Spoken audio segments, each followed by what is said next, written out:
나누고 더하는 즐거움을 아는 당신. 당신을 만나서 좋았습니다. OKSK.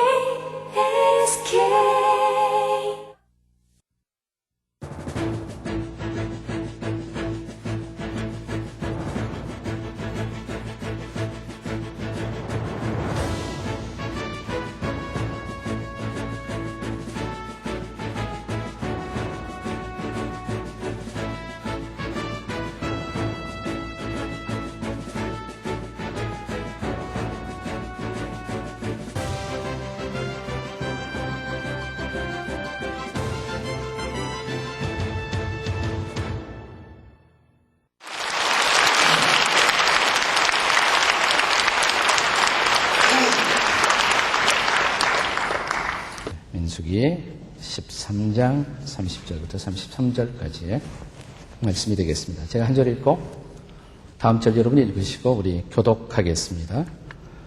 갈렙이 모세 앞에서 백성을 조용하게 하고 이르되 우리가 곧 올라가서 그 땅을 취하자 능히 이기리라 하나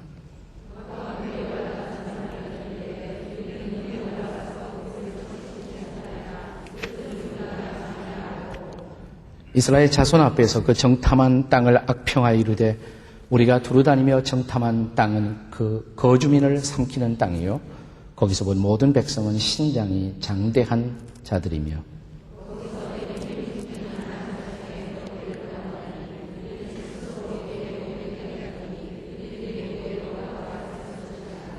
아멘.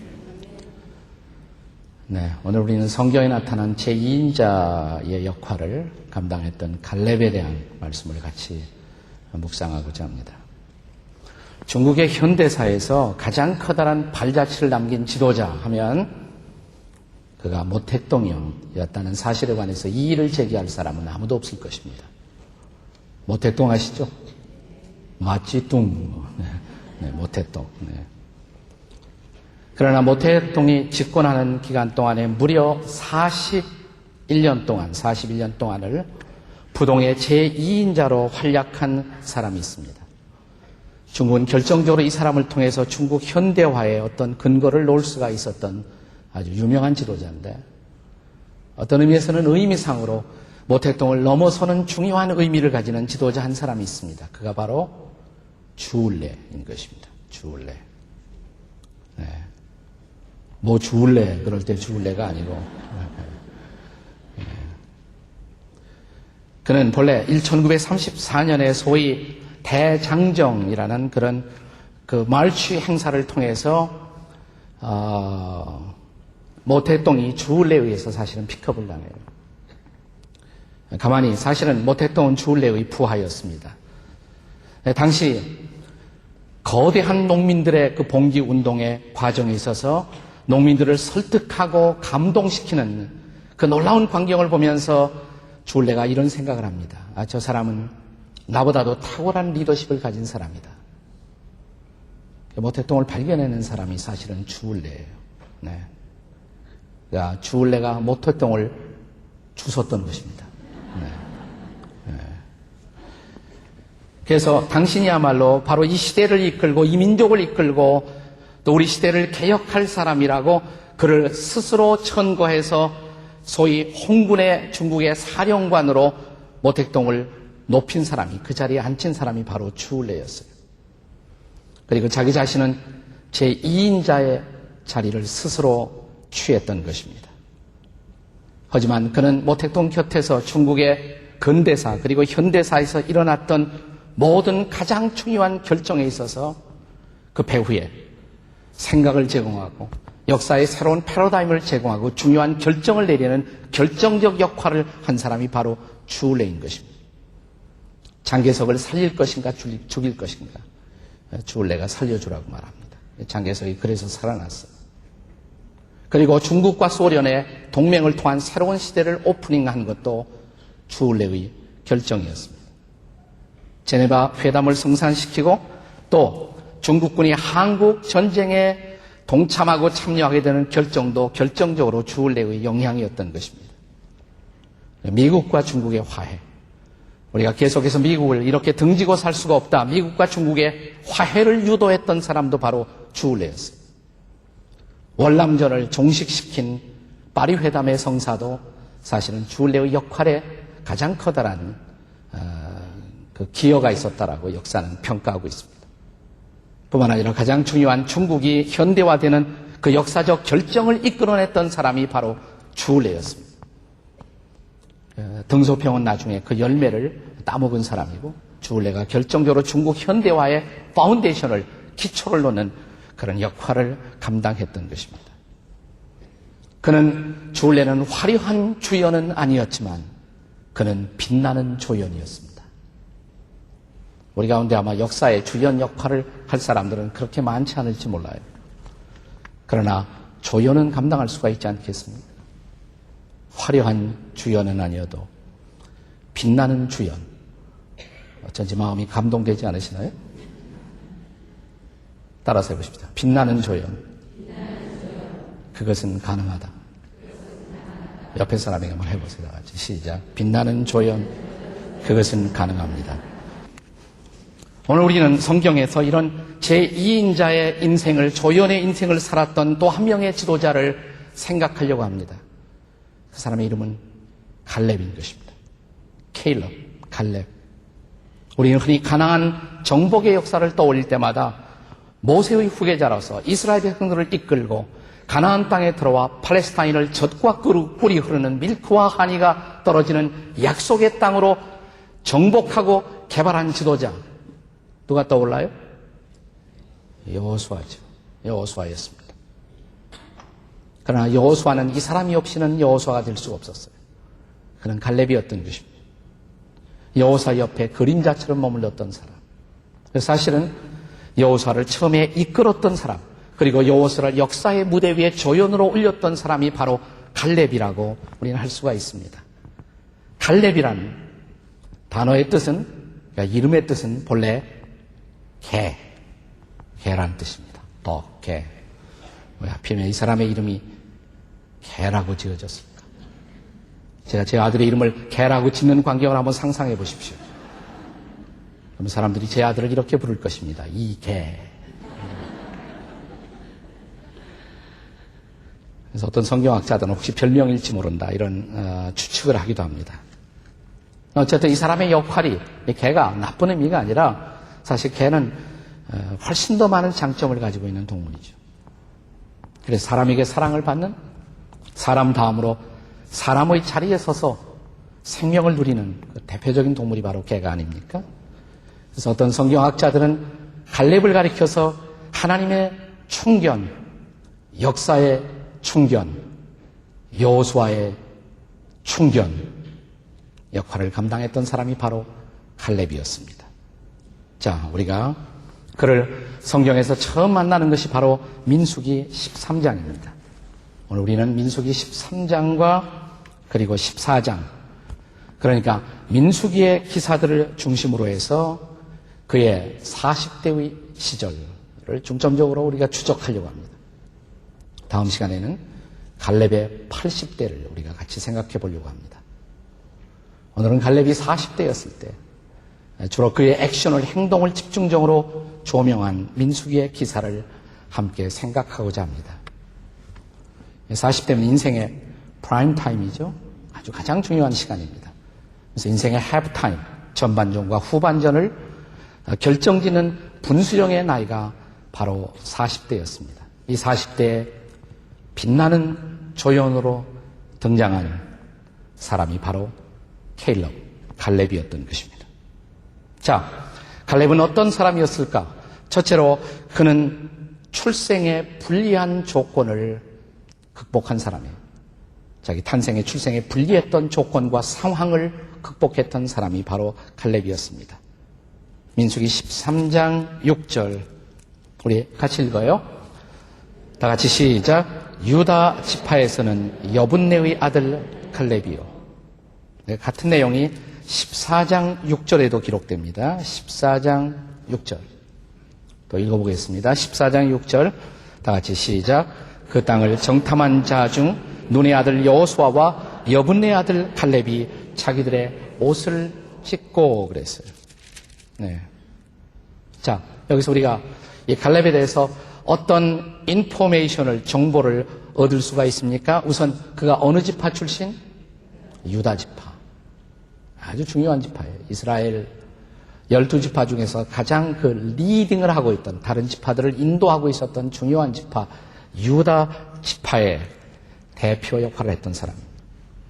그가 바로 12명의 사람을 뽑아서 모세가 가나안 땅을 정복하기에 앞서서 과연 이 가나안 땅이, 팔레스타인 땅이 어떤 땅인가를 알아보기 위해서 각 지파마다 12지파를 대표하는 한 사람 한 사람을 뽑을 때 유다 지파를 대표해서 뽑혔던 이 정탐꾼의 캡틴이, 대장이 바로 갈렙이었던 것입니다. 그가 바로 갈렙이에요. 그 다음에 또 하나 알 수 있는 정보가 있어요. 자, 그는 누구의 아들이라고 그랬습니까? 여기 보니까 여분네의 아들 그랬습니다. 여분네의 아들. 그러니까 성이 아마 여시가 아니었을까? 여분네. 그건 조크고요. 어쨌든 여분네, 그 부모의 이름을 여분네라고 기록하고 있어요. 여분네의 아들. 근데 여분네가 어떤 사람이었을 것인가를 우리는 조금 좀 성경을 통해서 추적해 볼 필요가 있습니다. 다시 이번에는 우리가 여호수아 14장으로 가보도록 하겠습니다. 여호수아 14장입니다. 여호수아 14장 6절입니다. 우리 같이 읽어볼까요? 여호수아 14장 6절 시작. 그때 유다 자손이 길갈에 있는 여호수아에게 나오고 그니스 사람 여블레의 아들 갈렙이 여호수아에게 말하되 여호와께서 가데스 바네아에서 나와 당신에게 대하여 하나님의 사람 모세에게 이르신 일을 당신이 아시는 바라 그랬습니다. 여기서 우리가 방금 전에 읽었던 그런 인포메이션하고 다른 인포메이션을 한 가지 더 얻을 수가 있어요. 이 사람을 어디 사람 그랬습니까? 네? 네, 그니스 사람 그랬어요. 여기 보면 그니스 사람 여분네의 아들. 그러면 우리가 이 그니스가 어떤 사람인지, 어떤 지역인지 여러분 좀 궁금해지지 않으시나요? 이제 우리는 다시 창세기 15장으로 한번 가보도록 하겠어요. 창세기 15장입니다. 18절의 말씀을 같이 한번 읽겠습니다. 자, 찾으셨으면 함께 읽습니다. 여호와께서 아브라함과 더불어 언약을 세워 이르시되 내가 이 땅을 애굽 땅 강에서부터 그 큰 강 유브라데까지 네 자손에게 주노니 그 다음 19절 곧 겐 족속과 그니스 족속과 한몬 족속과 이쪽 족속들의 이름이 열거돼요. 이건 팔레스타인 안에 있는 여러 족속들이에요. 팔레스타인 안에. 그러니까 이스라엘 땅 안에는 여러 족속들 가운데 한 족속이 어떤 족속이었습니까? 그니스 족속.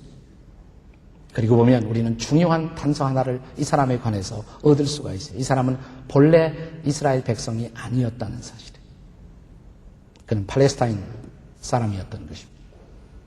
그러니까 이스라엘 백성들의 입장에서 보면 그는 이방인 족속에 속한 출신이 바로 이 사람 갈렙이었던 것입니다. 네. 어떻게 해서 이 사람이 그런데 이스라엘의 가장 중요한 유다 지파를 대표하는 그런 지도자가 될 수가 있었을까?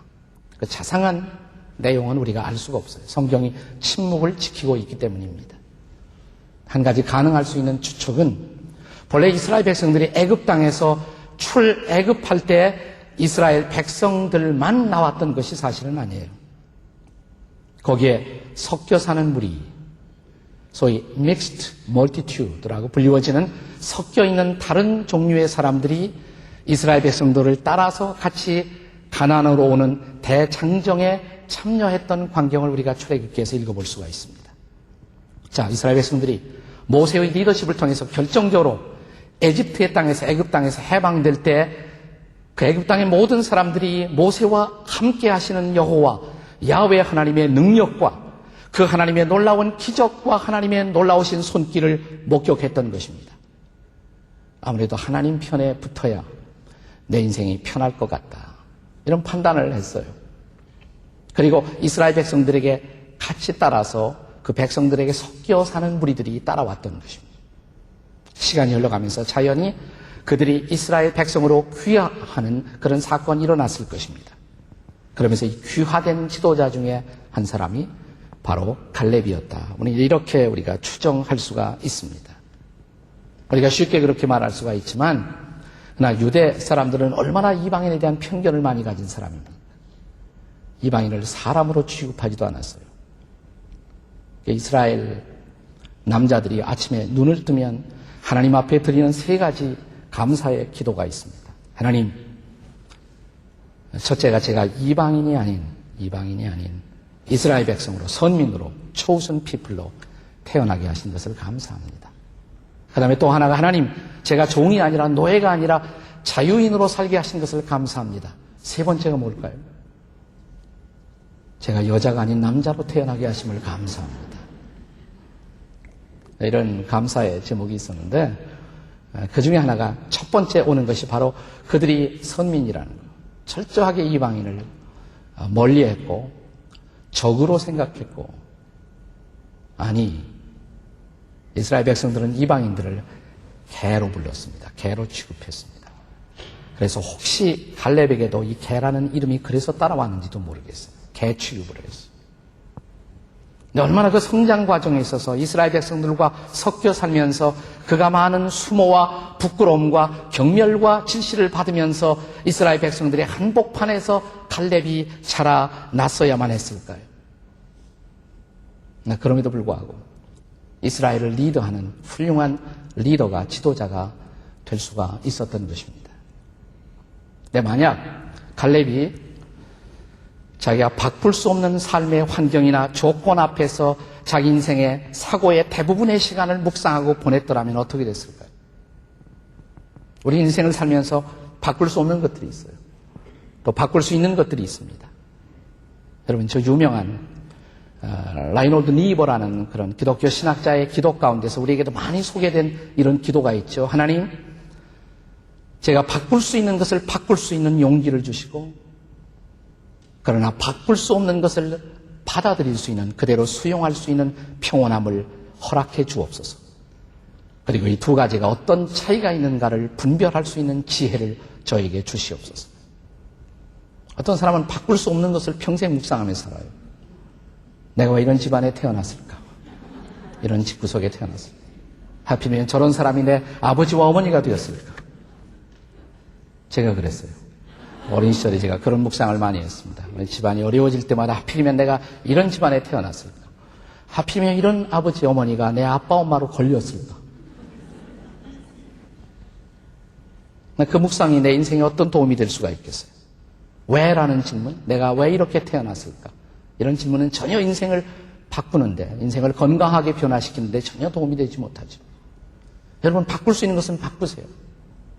내가 왜 이렇게 생겼을까? 고민되시면 바꿔보세요. 우리나라의 최고 통치자와 영부인도 바꾸셨는데 우리라고 바꾸지 못할 이유가 어디 있겠습니까? 바꿀 수 있으면 바꾸시기 바랍니다.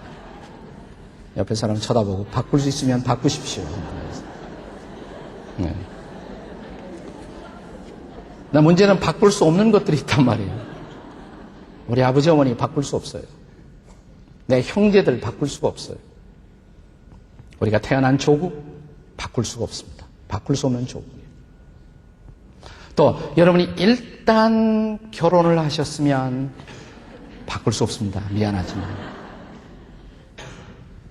어쩌다가 이런 인간이 내 남편이 되었을까? 내 아내가 되었을까? 여러분이 그것을 묵상하는 그 순간부터 인생의 비극은 시작되는 것입니다. 바꾸려고 하지 마세요. 바꿀 수 없는 거예요. 남편과 아내도 바꿀 수 없어요. 요즘 하도 바꾸는 사람들이 많아서 제가 염려가 돼서요. 옆에 사람들 보시면서 한번 바꿀 생각 하지 마세요. 한번 해보세요. 네.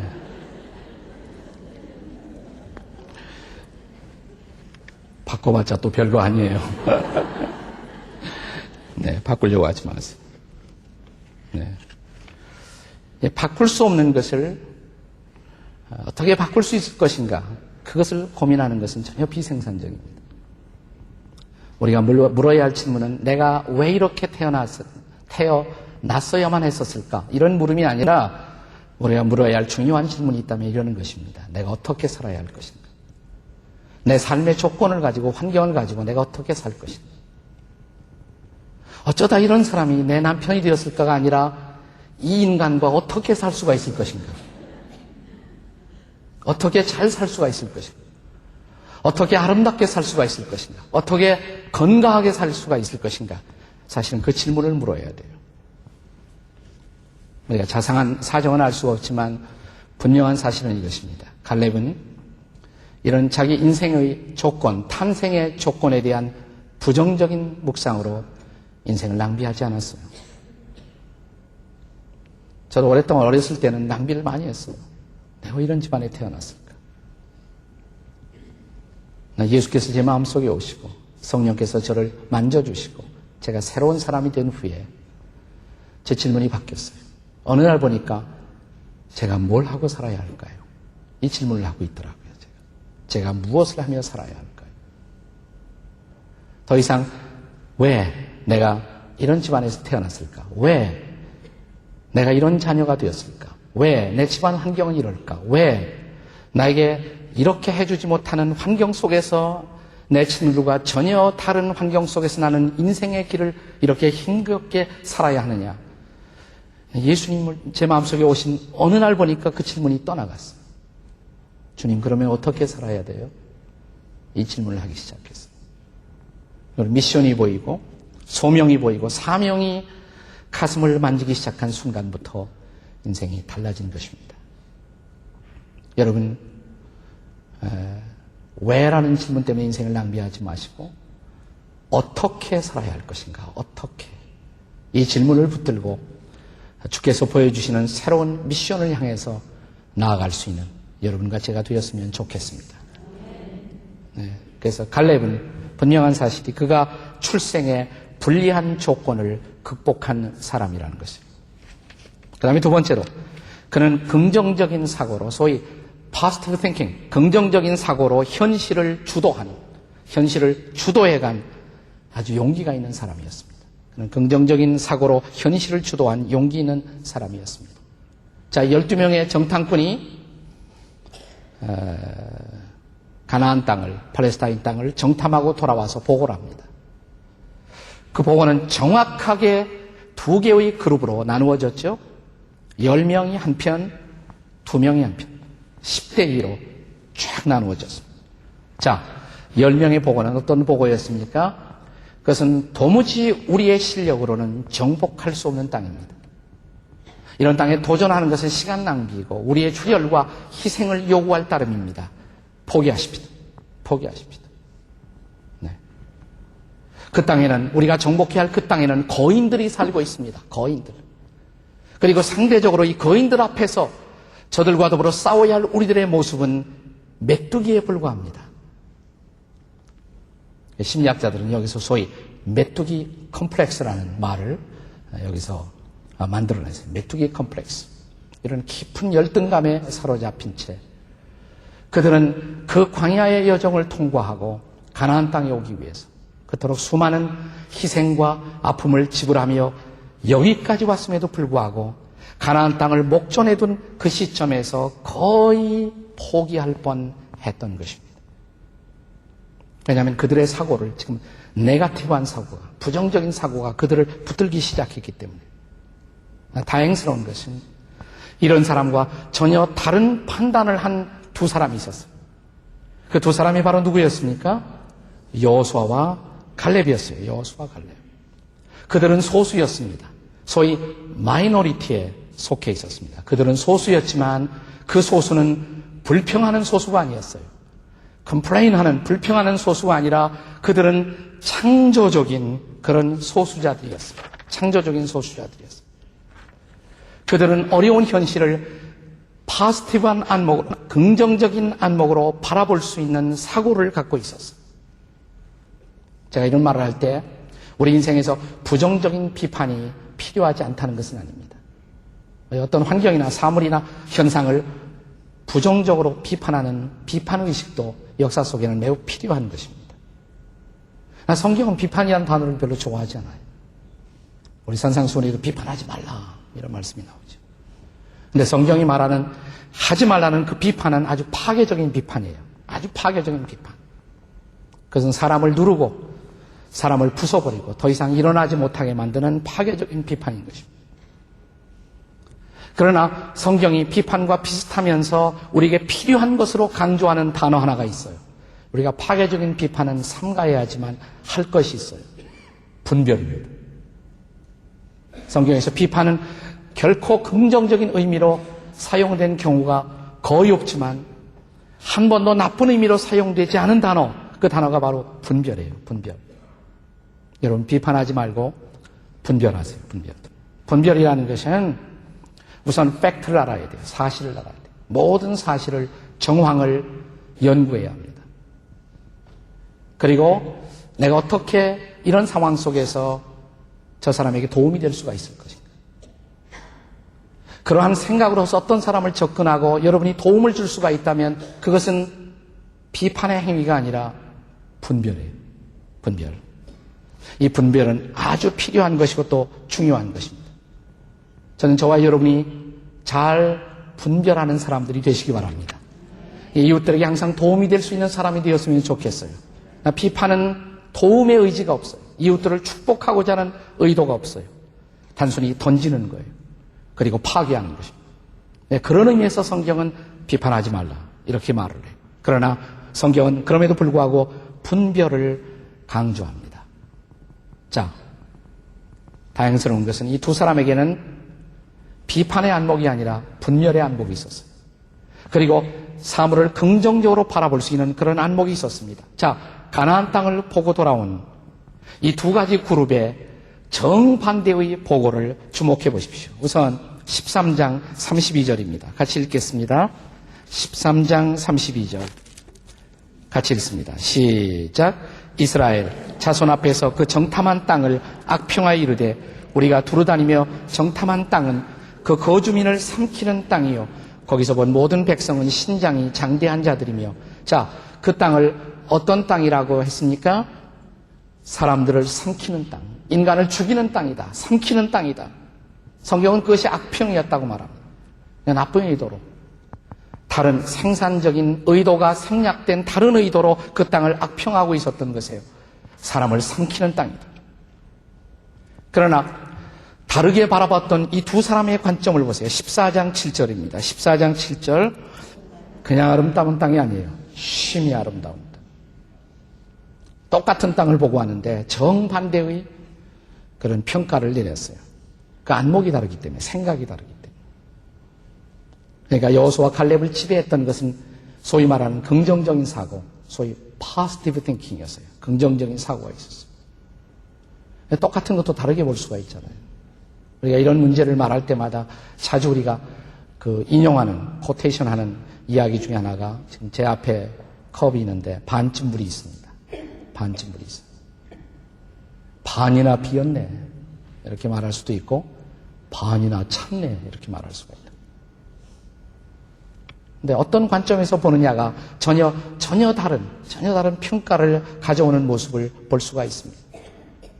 저는 그렇다고 해서 소위 긍정적인 사고라는 것이 단순히 어떤 사람이나 환경에 대해서 좋게만 말하는 것이라고 생각하진 않아요. 긍정적인 사람은 우선 좋게 말을 해야죠. 좋게만 말하는 사람이 아니에요. 그는 좋게 말할 뿐만 아니라 좋게 되도록 노력하는 사람. 좋게 말할 뿐만 아니라 좋게 되도록 노력하는 사람.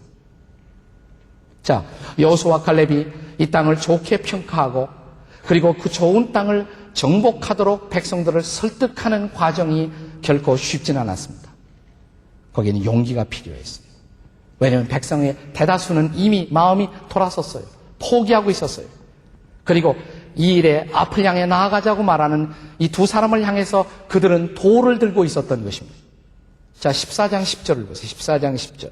같이 읽겠습니다. 14장 10절 다 같이 시작.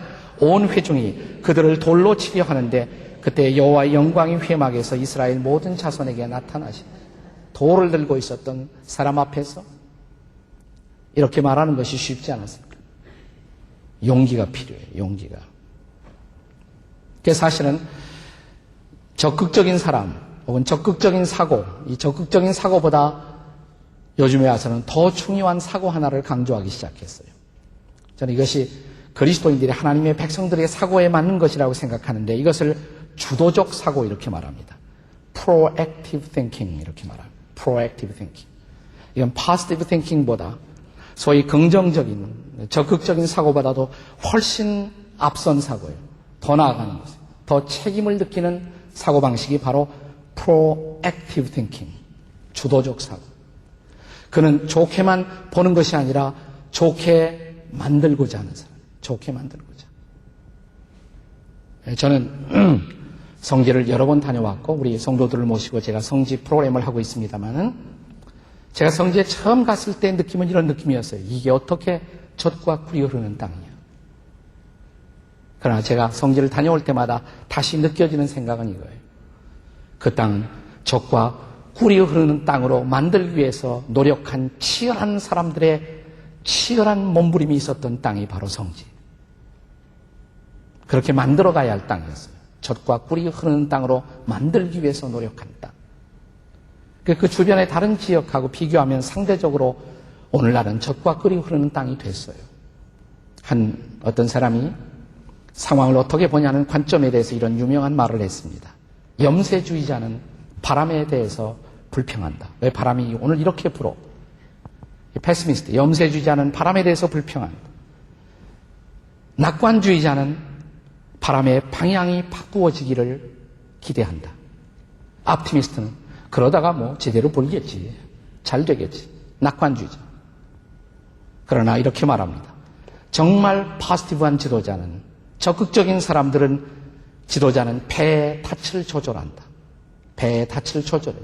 그 바람을 뚫고 가야 할 방향으로 인도해 가는 사람들이 바로 리더인 것입니다. 그것이 바로 리더십인 것입니다.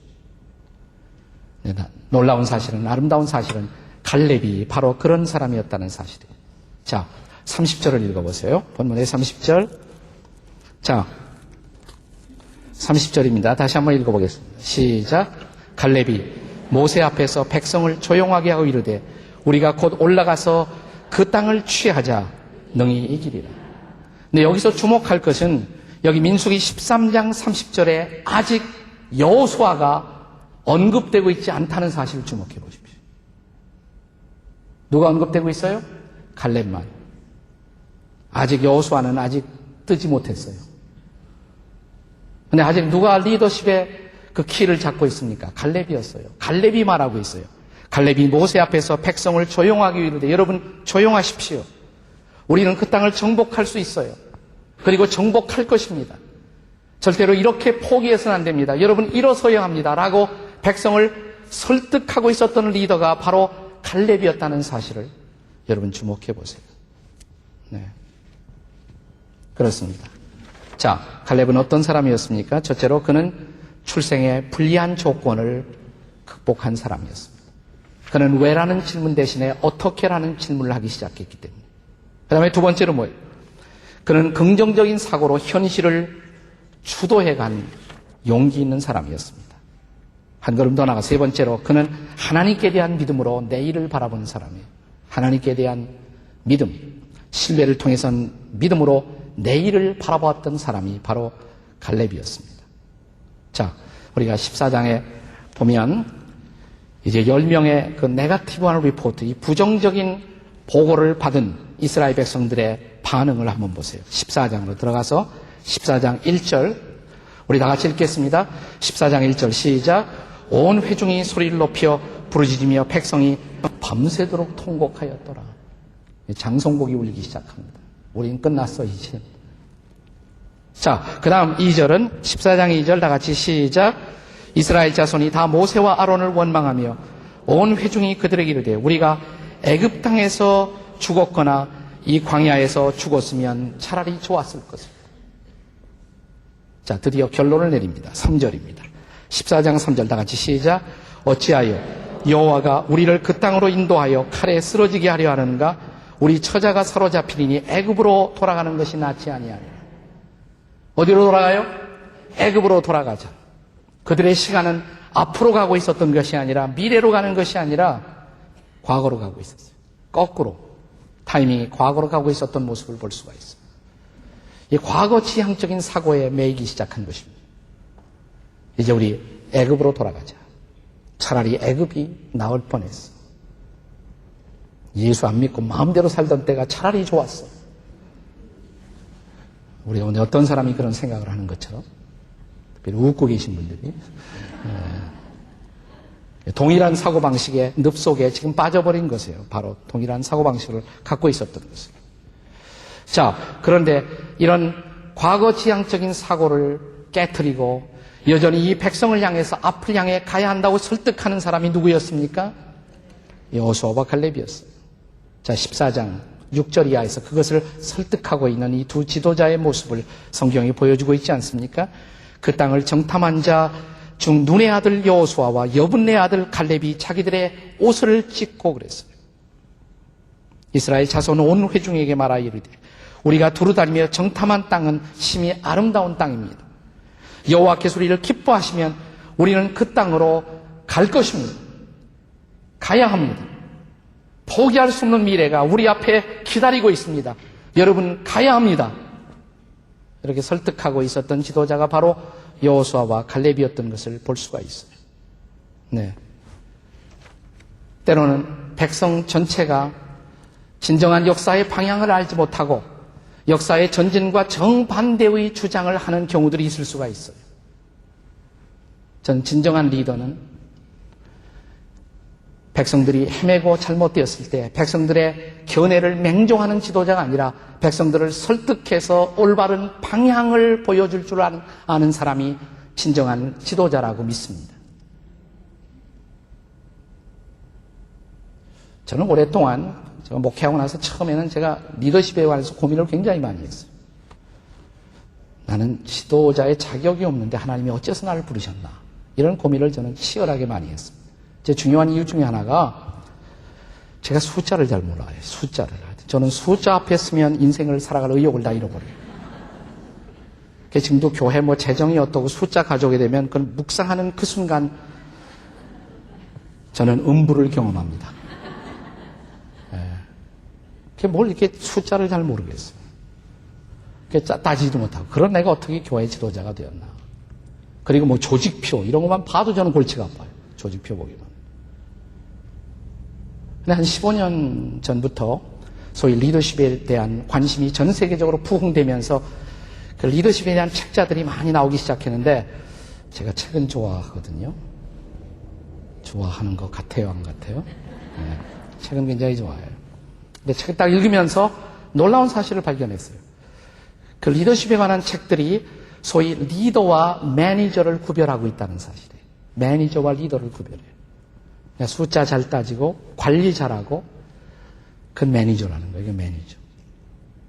근데 리더의 가장 중요한 기능은 조직체를 관리하고 숫자를 잘 따지고 분석하는 사람이 아니라 그건 관리자가 하는 일이고 리더의 가장 중요한 기능은 비전이라는 것이에요.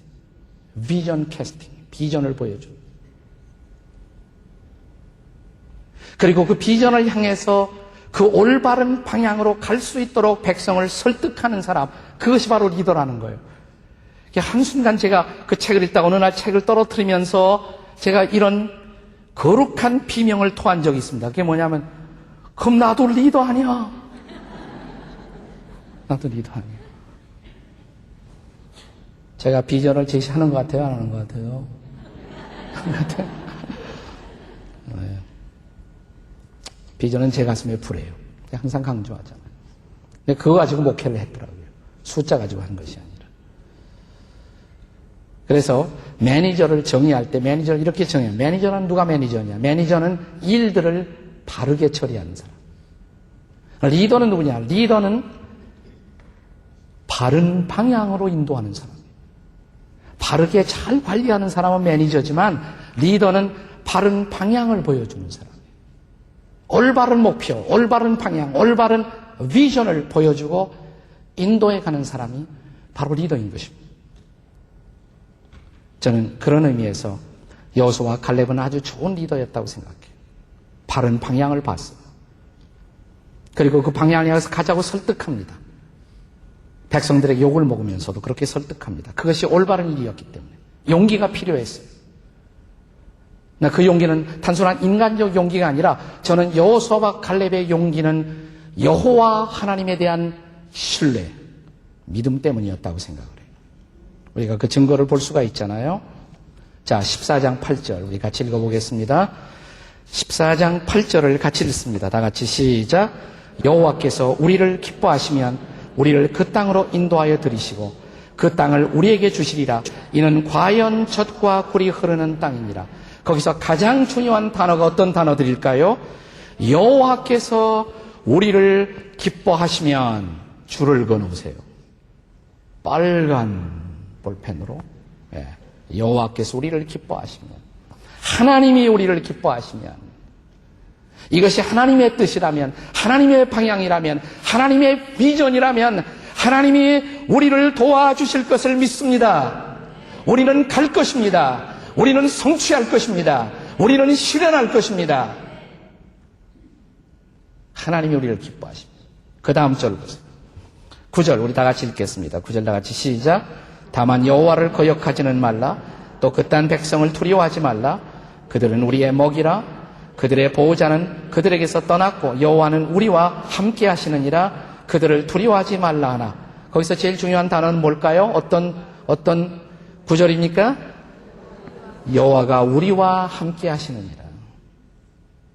하나님이 우리와 함께 하시면, 주께서 함께 하신다면, 전능하신 하나님, 전지하신 하나님, 그분이 우리와 함께 하신다면 여러분 무엇을 걱정하십니까? 거기에 용기의 근원이 있어요. 그냥 갈렙이나 여호수아는 인간적인 용기의 사람이 아니라 하나님을 향한 신뢰, 그 믿음에서부터 용기를 가졌던 것이에요. 그래서 온 백성들이 반대해요. 그들이 이 방향을 보지 못하고 있어도 그 올바른 방향을 향해서 깃발을 들 수 있었던 그 용기, 하나님에 대한 믿음이었습니다. 저는 주께서 저와 여러분에게 이런 믿음을 주시기를 구합니다. 그 믿음으로 우리가 가야 할 그 미래의 목표와 방향을 볼 수 있기를 바랍니다. 그 방향을 향해서 여러분의 사랑하는 이웃들을 설득하십시오. 그것이 리더예요. 그것이 리더인 것입니다. 그래서 갈렙은 하나님께 대한 믿음으로 내일을 바라본 사람이었다는 것입니다. 마지막 네 번째, 갈렙은 어떤 사람이었는가? 그는 그가 차지할 자리보다 미션을 더 중시했던 사람이에요. 자기가 차지해야 할 자리보다도 자기가 성취해야 할 미션을 더 중요하게 생각했던 사람, 그것이 바로 갈렙이었습니다. 저는 이 민수기 13장과 14장을 묵상하면서 제 마음속에 있었던 가장 커다란 질문이 이거예요. 퀘스천이 이것입니다. 여호수아와 갈렙이 갈등이 없었을까? 갈등이 없었을까? 정확하게는 몰라도 갈렙이 조금 더 나이가 많았던 것 같아요. 자, 우리가 13장까지 보면 13장에서는 누가 주도적 역할을 하고 있습니까? 이스라엘 백성을 인도하는 주도적 역할을 누가 하고 있어요? 갈렙이. 그런데 14장에 들어가면서 여호수아가 먼저 앞에 나와요.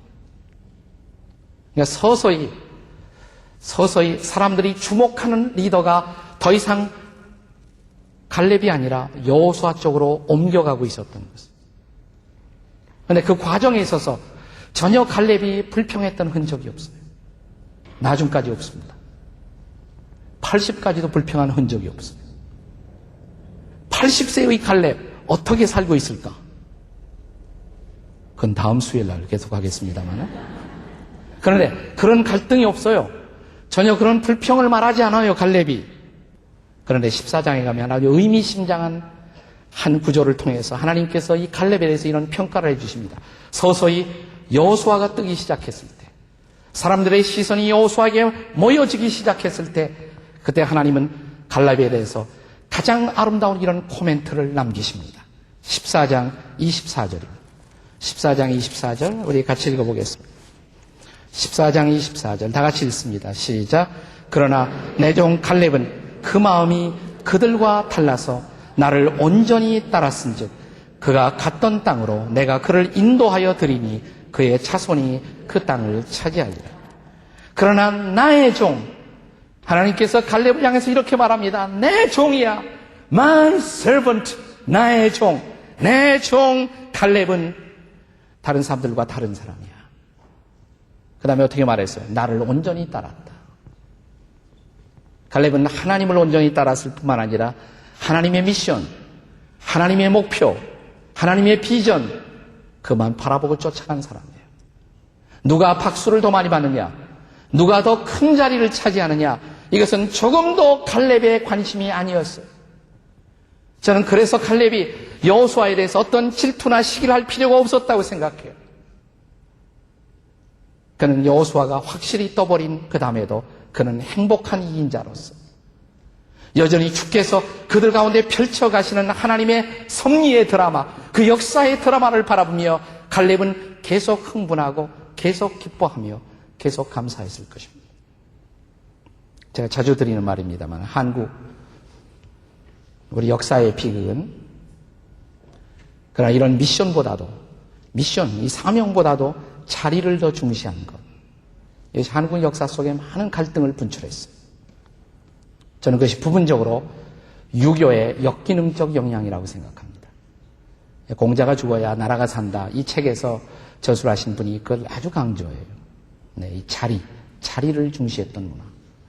네, 문화보다도, 미션보다도, 사명보다도 자리를 더 중요하게 생각했다. 그래서 우리 한국 사람들은 서로 모여서 왜 그 조상 자랑, 부모님 자랑할 때 보면 우리 부모님이 2조 참판을 했다, 시장님을 하셨다, 군수를 하셨다, 이런 자랑들을 하잖아요. 장관을 하셨다. 근데 그 자리 그 자체를 차지했다는 것이 어떻게 자랑이 돼요? 그가 시장에 계실 때 어떤 일을 했는가, 업적을 말하면 다른 얘기지만 그 자리를 차지했다는 그 자체는 결코 자랑이 아니에요. 한국 사람들은 자리 다툼. 얼마나 자리에 민감합니까? 한국 사람처럼 식당에 가서 서로 자리 양보하고 높은 자리, 큰 자리를 의식하기 때문에 거기에 누가 앉을 것인가 양보하면서도 자기가 거기 앉기를 원하고. 초기 한국 선교사 가운데 한 분이 자기 그 나라에 편지를 쓰면서 이런 편지를 남겼어요. 한국 사람, 자기가 잘 이해할 수 없는 것 가운데 하나는 한국 방에 들어가면 의자도 없고 아무것도 없다. 그냥 밋밋한 방이다. 온돌이라는 방이다. 근데 그 방에도 높은 자리와 낮은 자리가 있다. 그것을 민감하게 알아차리는 것. 이것이 한국 생활에 적응하는 중요한 지혜이다. 이런 걸 써. 그만큼 그 자리에 대한, 감투에 대한 생각이 많아요. 자리. 자리 떠나면 한국 사람들은 일을 안 해요. 그런 영향이 교회에 속에 되어 있어요. 어떤 그런 장이나 위치가 주면 열심히 일하다가 안 하면 아무것도 안 해요. 그건 그 사람의 인생의 목표가 자리라는 거예요. 미션이 아니에요. 근데 여러분의 목표가 미션이라면 미션이 성취되면 돼요. 하나님의 일이 되면 누가 하든 상관이 없어요. 누가 하든 상관이 없어요. 내가 안 하면 어때요? 김 집사님이 하면 어때요? 박 권사님이 하면 어때요? 송 장로님이 하면 어때요? 권 목사님이 하면 어때요? 아무나 해도 상관없어요. 주께서 그 뜻을 이루신다면, 하나님의 일이 이루어진다면. 그렇습니다. 갈렙은 자기가 어떤 자리에 있느냐, 그것은 전혀 관심이 아니었어요. 하나님의 미션, 하나님의 드림, 하나님의 관심, 하나님의 비전, 그것이 갈렙의 마음을 지배하던 가장 중요한 프라이어리티, 우선순위였던 것입니다. 누가 하든 상관이 없어요. 미션 지향적 사람이에요. 미션 지향적인 사람. 그래서 저는 감히 갈렙에 대해서 이렇게 말할 수가 있어요. 그는 화려한 주연은 아니었지만 그는 아름다운 조연이었습니다. 빛나는 조연, 필요했던 조연이었습니다. 여러분, 우리 중에 많은 사람들은 화려한 주연의 역할을 하지 못할 사람들이 많을 것입니다. 그러나 어떻습니까? 빛나는 조연, 아름다운 조연. 그래서 하나님의 거룩한 섭리를 펼쳐가는 일에 나도 거기에서 한몫했다는 거룩한 자부심으로 주님 앞에 어느 날 설 수가 있는 사람들, 우리가 한번 도전하고 싶은 인생의 모습이 아닌지.